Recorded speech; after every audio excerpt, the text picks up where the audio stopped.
I don't know. I can't on hear and off. myself, sort of. Yeah. Okay, there we go. Anyway, Sean, well, I think maybe we should start at the beginning.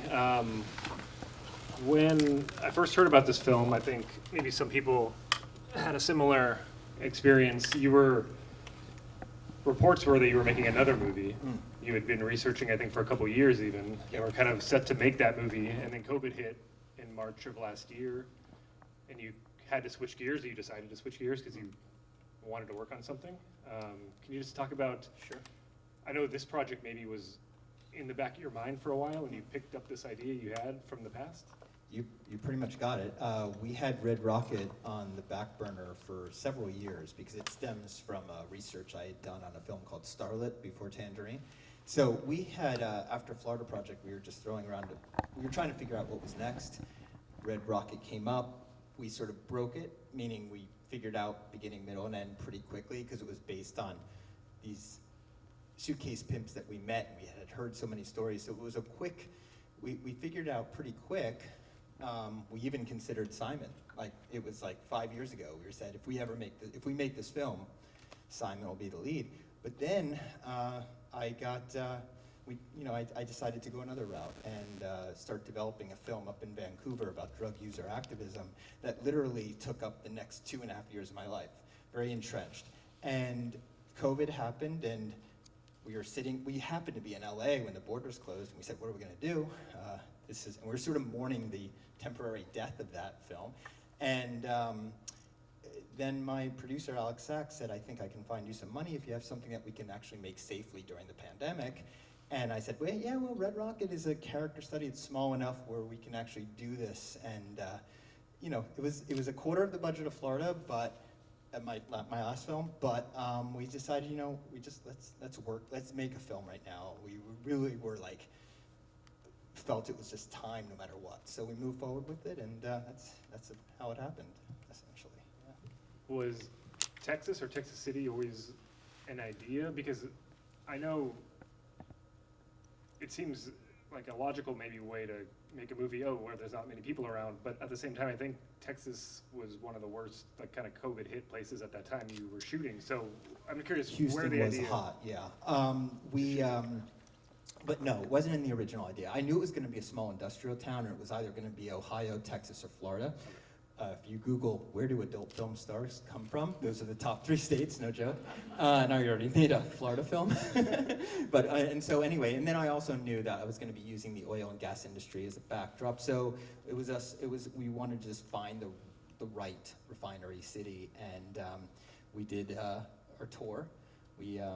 Alex Coco, another producer on the film, we just got on the road in late May, early June, I believe, and drove up the coast and rolled into Texas City near the end of our tour because it was all the way north. And I remember seeing the water tower that just said, Texas City, the all-American city. We didn't even put the shot in the film, but it spoke to me, and I started doing research on the area and really falling in love with the area for many reasons.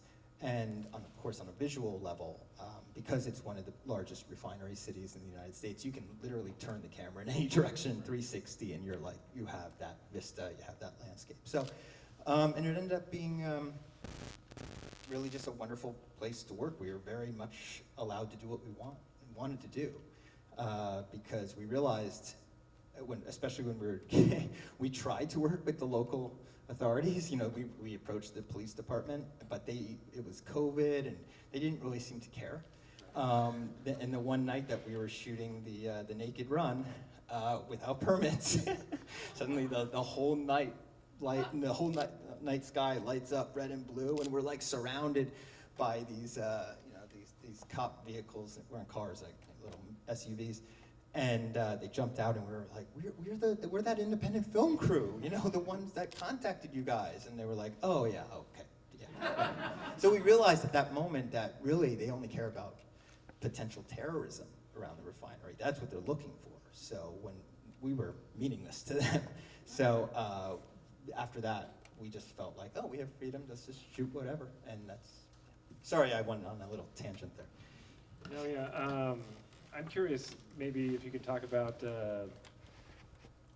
the trajectory of your films as far as the locations. You know, you made a couple films in New York, and then when you moved to LA, you made a couple films in LA, and now the last couple have been made in, I guess we'll call them red states, Florida and Texas. And I mean, you were going to make a film in Vancouver, so maybe it wasn't conscious, but this film has a political dimension. Literally in the background of the film is the presidential election. So I'm curious if you can talk about the last two films, and then your films in general, maybe just as far as kind of thematic implications behind the locations you're choosing and what you're hoping to explore recently with what's going on. Yeah, no, it really depends. Well, politically, you know, it's not like I'm drawn to the red states for any, Texas is really, I would really like that to be left up for interpretation, to tell you the truth, because I'm obviously left-leaning, but if I start just telling you my politics, I'm preaching to you guys, and I think that I've actually set it up in a way where it can be interpreted different ways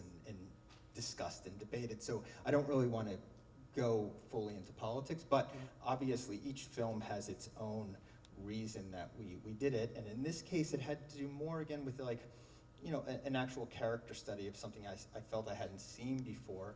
But then there are other films that are way more based on political issues that I want to shine a light on. The hidden homeless situation, which I had no idea about until my co-screenwriter brought it to my attention and said, this is actually happening even outside of Walt Disney World, children living in. And so that was an issue I wanted to explore, drug user activism, and the way that I feel Vancouver and Canada is, they're 30 years ahead of us in terms of like harm reduction and services for those in need. So it depends on the film. It really depends on the film. But there's always, if there is a political backbone, especially with this film, it's meant to complement the themes and also just to be left up for discussion. Right. Well, one of the things I guess that ties a lot of your films together is sex work in various forms. I'm curious what maybe draws you to this profession, and what how you decided how you want to work with. Well, I mean, in the case of like Tangerine, for example, you're working with actual people in this line of work. Starlet's about porn star as well, and this obviously deals with a couple of porn stars as well. So I'm curious your relationship with, I guess, the industry, but then also just sex work in general, what you're hoping to explore thematically as far as that goes. Yeah, you know, it's true. I keep returning to it.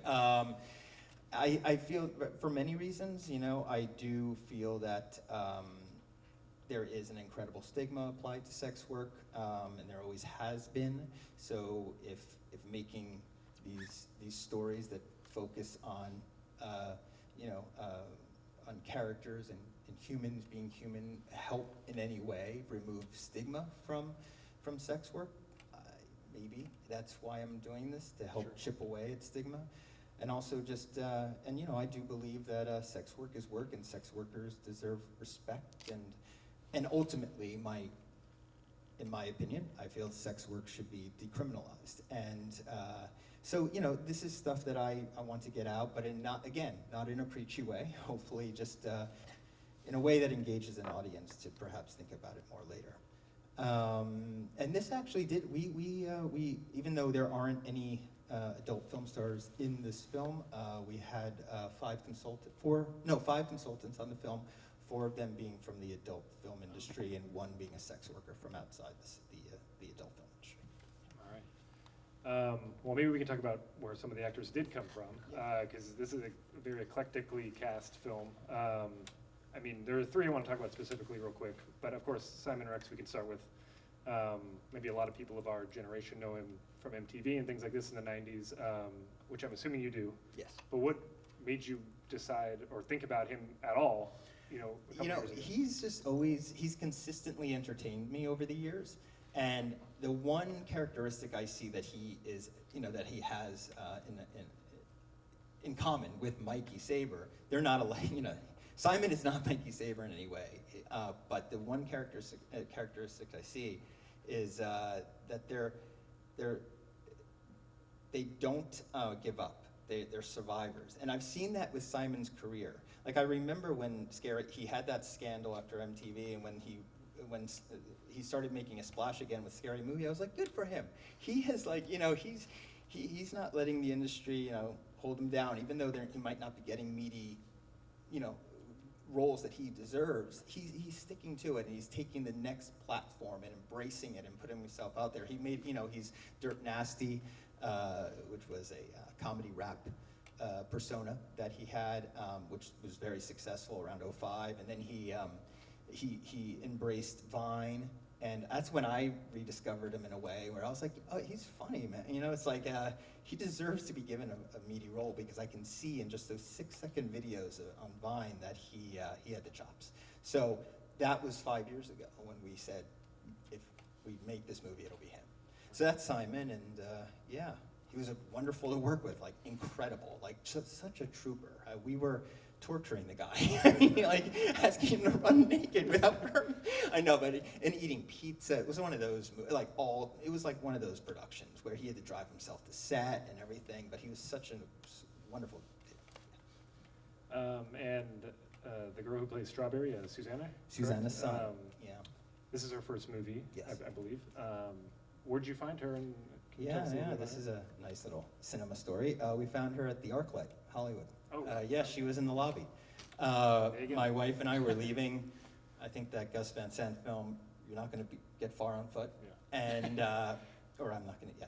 And she was across the lobby, and that's a large lobby, but she made an impression on us 40 feet away. We're just like, who is that? Like, if she isn't a star, she's going to be one.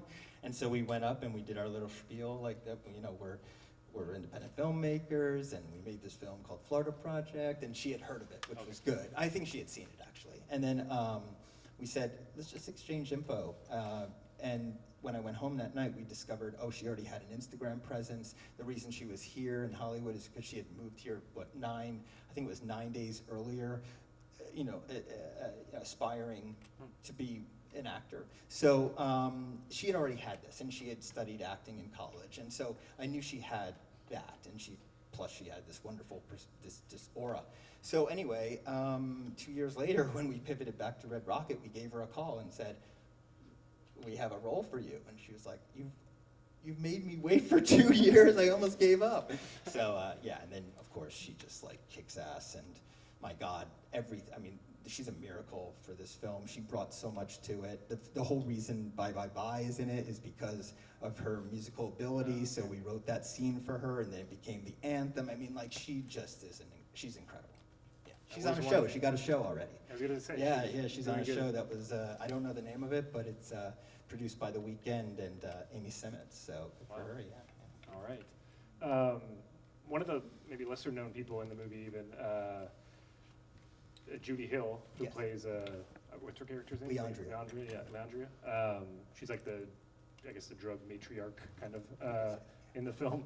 But I know her, and maybe some of the other cinephiles in the movie know her from a movie called What You Do When the World's on Fire, Yep. Roberto Benigni film. Yes. And in that film, she's playing herself. Yes. She's not an actress. I'm assuming that's where you found or saw her. Yeah. She made such an impression on me. This is a documentary about her struggle getting a lounge off the ground in New Orleans, and also the early days of BLM, right? And it's a really compelling documentary. And I know Roberto, and I reached out to him and I said, how do you think Judy could take on a narrative, like, and actually be acting? And he said, yeah, go for it. So, and she was wonderful. She was great. She lives in New Orleans. She came to Texas. She kicked ass. No, she's great. That was Yeah. when I was rewatching the movie. I was just sitting there watching her. I'm like, she's like a natural Yes. actress, Yeah, which is she's kind of great. amazing. Cause, She's great. yeah. We can open it up. I have a couple more, but I know people probably have a few questions. We can do by show of hands if anyone has any. There's one there. Yeah, can you talk about your collaboration with Drew Daniels and how the acting coach would work with the first timers? Sure. Drew Daniels, my wonderful cinematographer on this film. I knew his work from Trey Schultz's films, and especially he made a real impression on me with Waves. So Alexis Zabe, to be completely transparent, Alexis Zabe was going to shoot this film, and he just had a newborn, and it was COVID, and he said I might not be able to. I'm like, don't worry, dude. We're gonna be working together again. He shot Florida Project, but I was like, it's okay. I'm gonna find somebody else. And I reached out to Drew, knowing that he also spent most of his life in Texas. So I was like, it's gonna have that Texan POV, and he was just incredible. I mean, like I brought to him early on. I was very influenced by like Italian sex comedies and erotic films from the early 70s, the genre films in general from Italy from the early 70s. So I was throwing him like Umberto Lenzi movies and stuff, and he was like, are we making this sort of movie? And I'm like, no, just look at it in terms of like a combination of craft, but also how we approach the subject. And he was like, okay, cool. I see what you're going for, but let me show you Sugarland Express. So we watched Sugarland Express, and it was like, I hadn't seen it in 30 years, and I fell back in love with it, and I really understood it. Okay, yeah, you're right. You know, Spielberg and Vilmos caught this area perfectly. You know, why try to reinvent the wheel there? I mean, the way they shot the landscapes and everything. So we really pursued that as well and looked at Vilmos's work, and I think you'll see some nods to Sugarland Express, especially in the lateral driving shots and the way we caught some of the vistas. So, yeah, he's great to work with. And then, Samantha Kwan, who is my wife and one of the producers on the film, she is the acting coach. And I discovered that she was wonderful at this on Florida Project, because I gave her the kids on Florida Project to work with. And then I said, I'm also hiring 2 first-timers for the moms. Can you help me with them? You know, because I had my hands full. And I saw what she did with Bria and Mela on Florida Project, and so from then on, I'm like, she's helping me with my first timers. It really takes a major weight off of my shoulders. I can, you know, she's an actor herself, and she's maternal and has this wonderful thing that she puts the first timers at more ease than I did in the past. And like, that's the key with first timers. I mean, they have to feel safe and comfortable, and you have to, you know, and they're all gonna have their different levels of their different comfort levels. So she's wonderful at that. And also, we've been blessed to find first timers that have incredible talent, like Brittany Rodriguez, who played June in the film, and Ethan Darbone, who played Lonnie, you know, just like natural talents that we just by chance ran into. So we were also blessed that way. I mean, I think you've referred to it as street casting, right, in the past. Yeah. Can you, I mean, obviously Samantha is maybe one heading this portion of the production, but what does it consist of generally? Well, I'm doing for the you? street casting. Oh, you are? Then, Okay. Yeah, and then I'm saying, Sam, help me with this. Okay. But yeah, no, everybody comes in a different way, and this one had a lot of those happy little accidents. Like, I run into a porta potty outside the refinery during our location scouts, and I come out, and Brenda's in my face, Brenda Dice, who plays Lil. And she's like, is that your car right there? I'm like, yeah. I thought she was reprimanding me. And she goes, I need to jump right now. You have to jump my car because I have to get to my sister's. And I go, okay, hold on. And I ran and I got Drew and Alex. I'm like, I think we found Lil, but you're gonna have to jump her car right now. And that's how that happened. That's how, and you know, and yeah. And so everybody came to the project in a different, wonderful little serendipitous way. Yeah, she's so good. Do we have any, I thought there was one over here earlier, or right there. Go for it. For some reason, the character of Mikey seemed to relate to the character of Paul Snyder from Star 80. Oh. And I wondered if you had any thoughts on that at all. Well, just that we actually did refer to him when Simon and I were talking about, yes, definitely. I mean, like, you know, he's that's an incredible character, you know, and Eric Roberts is wonderful and so and I think both Simon and I was pleasantly surprised when I found out that Simon was in love with that film and really loved that performance. So yes, we did reference it. Yeah. Right there. Was it difficult getting Bye Bye Bye synced to Simon running around with his dick out? No, I mean, we already locked the song at that point, so for me, it was just like cutting a music video at that point. We'd had enough coverage where we had him running 2 nights like that. Oh. And it was kind of cold, actually. By that time, it was like September, so it was a little cold. Let's go here first, in front. So, lot of your other movies, morality's not black or white. It likes to kind of play around in a gray area. And Mikey is like, the first protagonist, I think, from a movie of yours I've seen, where he's just kind of repulsive. Is that difficult to write for, or were there any challenges trying to come up with a character like that? No, I actually didn't find it that difficult. And I'll tell you why. I met a handful of Mikey Sabers when I did research in that world. And they literally have that slang term applied to them, suitcase pimps. And so when I found out there was a suitcase pimp thing, archetype out there, I was actually really interested in discovering that more. And we had done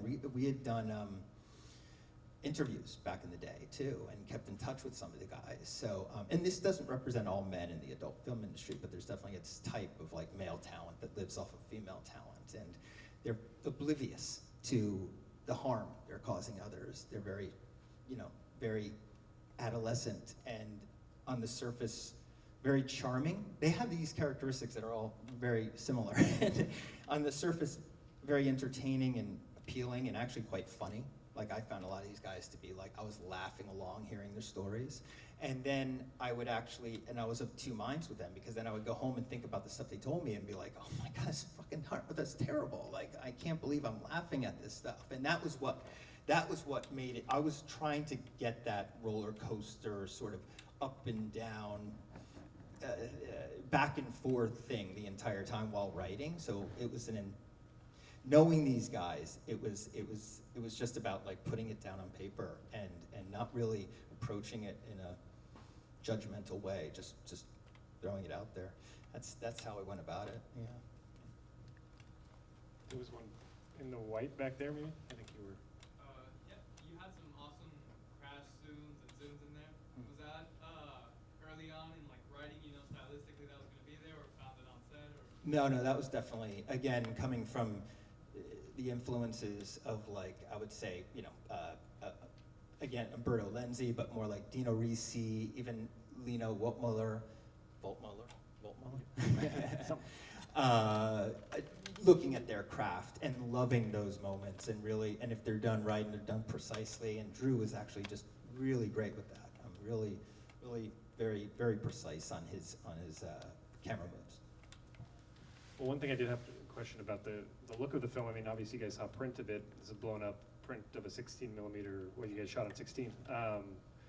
But I think even the look of the 16 is unique, because I know, weren't you using like either special lenses or adapters to the lenses that are not commonly used? Yeah. Can you talk about that maybe a Yeah, little bit? it was real 16 anamorphic, which is a rarity, because only a few lenses are out there that are truly 16 anamorphic. There have been other films that are, Darren Aronofsky's 16 millimeter films, but they're cropped.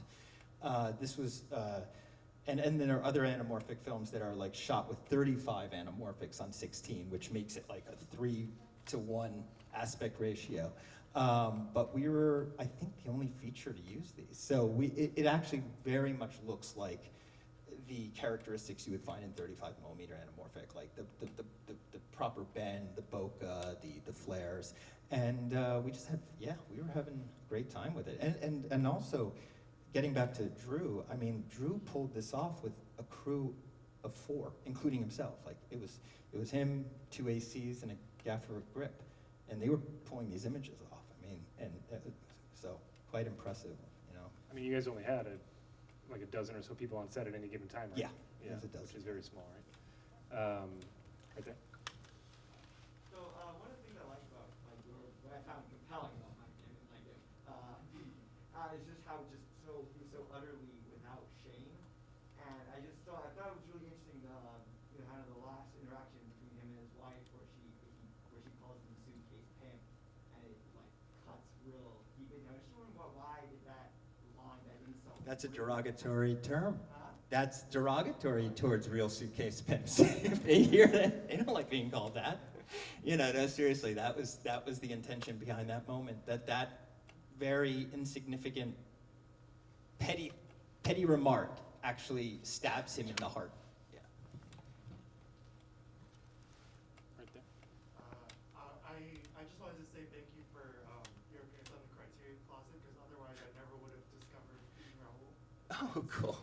It was Yeah, hilarious. Paul Bartel, yeah.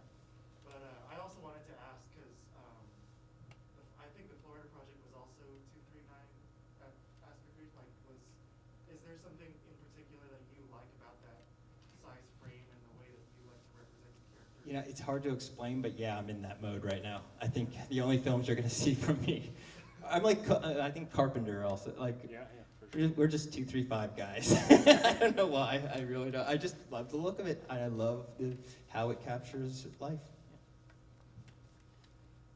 I saw another one. Okay, we'll go there then. What's the obsession with donuts?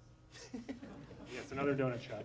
Yeah, actually, I wish I could say that it was in the script from the very beginning, and it was no, but it was actually written for a food truck outside the refineries. And Alex Coco and I were in the car up in Port Arthur, just location scouting and looking for actors, and we passed Donut Hole, and it was just like, how can we deny this? I mean, this is like a gift from the film gods right now. It means on so many levels it works. So, yeah, that's how that came about. Right there. I really liked the look of the film, especially it being shot on 16 anamorphic. But with like the industrial landscape and the colors and everything, I kind of saw a bit of a Paris, Texas-esque quality to it. Was there any like main visual references that you Definitely, you just named another. It's so funny you guys are naming them. Yeah, that was I mean, all Bim Bender's work, Robbie Mueller work from that era. Yeah, we were looking at hard. I just love the, you know, just that stark, and I like the cutting of those films too. It was really like just allowing, you know, slower cutting, holding on moments in which the actors can shine. The mom and the daughter outside the house, kind of silently plotting with the light, is kind of a Robbie Mueller type shot. Any others? Oh, right here. Given the nature of now most movies, or if not all, are digital, how hard is it to release your movie in 35 millimeters? Or Oh, okay. The question is about releasing the film. Well, we have just a few prints out there, a few 35 millimeter prints, and it really comes down to just the 824 being very nice and giving us. And when I asked for a 35 print for Florida, we got one, and we got one for this one. You know, they care about their filmmakers, and so. And I said, you know, also it can play at places like here. It can play at the New Bev. This is starting to become a thing where people will come out, like you guys, thank you very much, to see a print. And so it's worth it. And then also it helps. It's ultimately, you know, it is still the most proven way of preserving a film. So it gives me an internegative to now give to the Library of Congress and say it's safe. Any others? Way back there. Yeah, you. I was wondering, what was it like working with such a small crew, and was there any like specific film crew roles you made sure you had, or wish you had on set? What was the second part of the question? Was there any specific film crew roles you wish you had, or you made sure you had on set? No, but basically every position was filled, but it was just filled by very few people.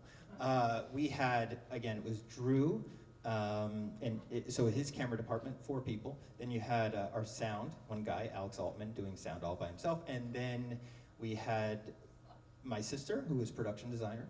And then every other role was filled by one of the producers. So we had 4 producers, and they were taking on all of those roles. So Shi Ching-zo, who is actually Miss Fan in the film, she was acting in the film too. She was producing the movie. She did costume design and continuity.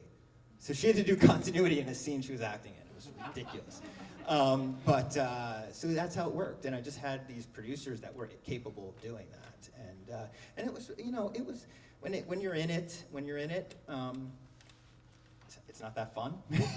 I mean, it's fun at the end of the day, and you're like, oh, we got some great stuff. But in it, you know, working on that budget level, it really is sort of like, yeah, it's not luxurious in any way. And so sometimes in the moment, you're beating yourself up for agreeing to do it. But then ultimately, you look back in hindsight, and you're like, but all those limitations that were thrown at us, we couldn't throw money at problems, and we certainly didn't have time, and we're also very scared of COVID, and you know, it was just a crazy time. So we just always had to pivot and just like say, okay, that's a problem over there, let's avoid that, let's go this direction. And that led to a lot of really nice things, and just kept us moving, you know? So that's essentially how it went down. We shot very out of order. I wish we could, I like shooting in order, but we had to shoot all over the place. Susie had to basically stick around for a month before she even had her first shot. But that was nice too, because we all got to know each other, and she got to know Simon quite well a month before we were rolling those shots. So it was a great little intimate thing. And actually, to tell you the truth, I want to do it again. I was going to do the Vancouver film, but it's still, during this time, it's still unsafe to do something of that size. So I think I'm going to do another one of these. A little more money, a little more money, just so that we're comfortable. But it will be another tiny little thing like this. 35 though. What did the script look like for this film as far as I know it came together so quickly, and then you're working with a lot of non-actors. Was there more or less kind of not improvisation, but like working things out on set with them, and them getting any feedback, or what was it like? I encourage improvisation. I get a lot of it, which is wonderful because all of these actors have that skill. But for COVID reasons, and also because I didn't have a lot of time and Sam didn't have a lot of time with the first timers, I had to essentially have a full. I think it's a full length screenplay by the time we shot, and even sometimes filling it in while we were shooting. Writing additional scenes. For example, Brie Elrod, who plays Lexi in the film, she's a professional actor. She's had years in theater, and she just hasn't had many roles in film and TV, and so she is incredible. She was just, her instincts are so on that I realized after the first couple of days that I could rely on her. She was almost my anchor. So I was starting to write more scenes for her, just because I wanted to see more of her. So it was that sort of thing. It would just flesh out. So actually, to tell you that, I think the screenplay's online. We finally got it to about 120 pages, I think. Oh, nice. We can do a couple more, maybe. Right there. Yeah, can you talk about the role of opiate use in this film and in your films generally? I'm sorry, for what, opiate? Yeah, opiate, yeah. Yep, sure. In this case, I think that I just wanted to make a very subtle, if not subtle, but I just wanted to throw something out there that maybe goes against the narrative. When the pharmaceutical companies were essentially reprimanded for their involvement in the opioid epidemic, so it affected everybody all the way. It trickled down to people who suddenly couldn't get their scripts filled anymore, or their scripts cut in half, and nobody thinks about those people. Full disclosure, I'm 20 years off of heroin, so it's something that is still. I am so incredibly lucky that I got out of that. So I am trying to. That's what my next film is about. That's what the Vancouver film is about. I want to help remove the stigma of drug use, and I have certain strong feelings about it. So I try to put it throughout. At least I'm trying to get the message out there through my films. At least that I don't want to look down on drug users. We in film and TV, and especially U.S. film and TV. We still to this day, we apply so much stigma to drug users. So, just if anything, I'm just trying to lift it. But definitely, on my next film, I'm full out attacking it. Yeah. One more, maybe? Saw a couple more, but maybe not. 22 years off heroin. I said 20. Yeah. Yeah. No. I just had to correct myself. Sorry. All right, well, we can come say hi to Sean in the lobby, but thank you all for coming tonight. Yes, thank you so much. Truly and for appreciate supporting it. film on film. Yes. So, yeah, thank you guys. Thanks, Mark.